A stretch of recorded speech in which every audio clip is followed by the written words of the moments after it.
chapter four's video response, I guess. Sorry. All right. So today we are talking about Reagan's counter arguments to his theory. As you can see, I have my notes. Let me back up a little bit. I got my notes here. It's just a page. So, the first thing that he says, the first argument that he counters is that we have an indirect duty to animals. So basically, this one says that we have no moral obligation to animals. However, we do have a moral obligation to their owners, right? Or to people that care about them. Now, what Reagan says is that we do have a duty to animals, that animals can absolutely feel pain, which is something that they previously, that scholars or people used to argue that animals can't feel pain. Well, we know that. My dog just literally caught her paw on the side of the bed and yelped. So we know that they feel pain. So he says, hey, if animals feel pain, if we know that they are beings, non-human animals, that we still have a duty to them. The next thing is that some argue that we have a contractual obligation to do no harm to other beings. And that we enter a moral obligation to do no harm to others. And also that's governed by laws. But he says, hey, this doesn't work either because animals, they can't enter an agreement. They can't decide to not, like the example you gave was with the lions attacking the railroad workers. They don't understand that. So being contractually obligated doesn't work here. And additionally, we already are kind and take care of people with limited abilities, but they don't have the ability to contractually agree to those either. So he says, that we are still obligated to those animals and people. Sorry. The next thing is basically people argue just not to be cruel to animals or to non-human animals. On this note, he kind of says, hey, that's great, but what is cruel? So what we might consider cruel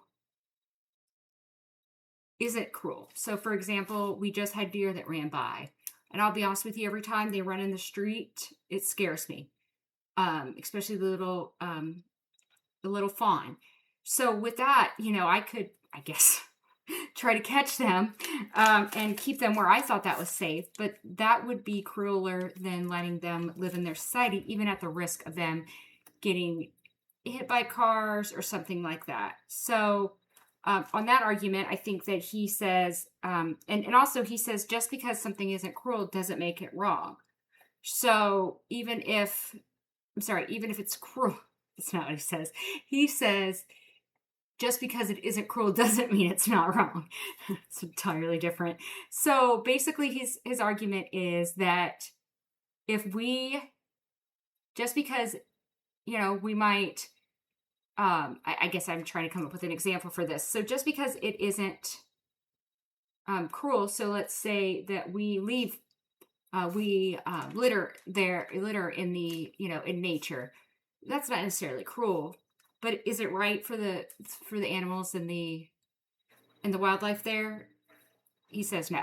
We're still morally obligated to take care of the environment for the non-human animals. And he said, and in kind of your lecture, you noted towards, might not be the right thing, even if we do it for compassionate reasons, which I think really stuck out to me. A few years ago, we had some birds, baby birds, lay a nest in a grill outside. And while we found them just at the very moment that we were turning on the propane, we got them out and left them on the table. I, again, wanted to, take them inside and take care of them. But ultimately, leaving them out in a place nearby. When I searched it and I talked to some, I think they were, I don't remember. I called somebody conservationist or something that said you just need to leave them in the nest, the closest place. As a mother, I was like, oh no, I want to take care of them, but that wasn't the right thing to do. So I think that was really important to understand. And then finally, um, there's an argument for utilitarianism.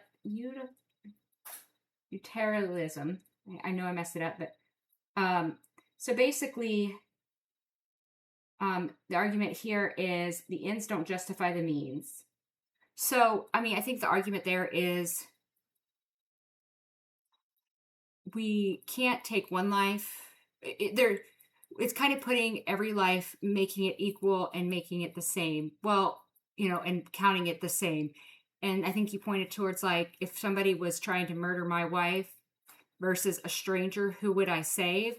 And no doubt in my mind, just like you said with children, it would be my wife. So I think he kind of points to this argument of just like an eye for an eye, or sacrificing one for the other, like finding the value in one person versus two people. Like it doesn't work in society. And ultimately, I think that his argument for all of these are pretty good. But I think that when I'm looking at it in mind, it is the kind of the utilitarianism. I don't know. I'm sorry. It's been a long day. The utilitarianism argument that I kind of go with, that I think is the best point that he makes in this, is there's never going to be a point in time that we can honestly make I mean, that's why we have fair laws and fair governing, because we as people are flawed. We as people are going to care for our people and our humans more than we do for the next person. It's just the nature. No pun intended. It's just the way it is. So we are always going to sacrifice, let's say, a non-human animal for a human, or our loved one. We're going to make sure they're taken care of before the other animals. I had a great example. I think I told you a little bit about the kitten that I saw running around our backyard. I tried to catch it. That went horribly wrong and it attacked me. And eventually, I don't know where it's gone. It's gone somewhere. But at the same time, I'm having this situation where my dogs are fighting because we're moving.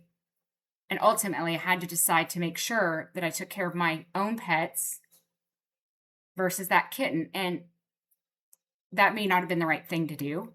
But for me, that's what I chose to do. And some people may say it was wrong. So unfortunately, that's just the way that it is, I think, sometimes. But I hope this is good. Sorry if I'm a little frazzled. Last few weeks have been crazy, but I do appreciate it, and I hope you have a good one.